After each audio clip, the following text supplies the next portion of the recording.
ጤና ይስጥልኝ ክቡራትና ክቡራን ተመልካቾቻችን እንደምን አረፈዳችሁ። ልክ 2 ሰዓት ጠብቁን።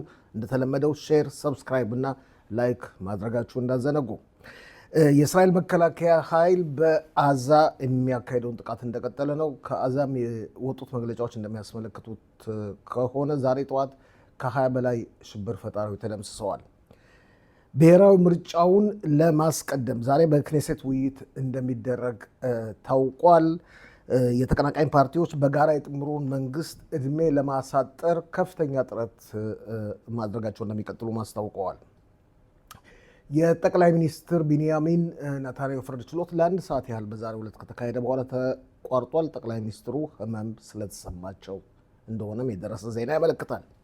በሊባኖስ ዩኒፊል በሚል ስያሜ የሚጠሩት የተባበሩት መንግስታት ማህበር የጸጥታ አስከባሪ ጓድ አባላት ላይ የሂዝቦላ ድርጅት ሽብር ፈጣሪዎች አልፎ አልፎ ችግር እየፈጠሩ መሆኑ ታውቋል። ይህ ሁኔታም የሊባኖስን መንግስት አስቆጥቷል። እነዚህና ሌሎችን ልክ 2 ሰዓት ላይ ጠብቁን። ሼር፣ ሰብስክራይብ እና ላይክ ምንጊዜ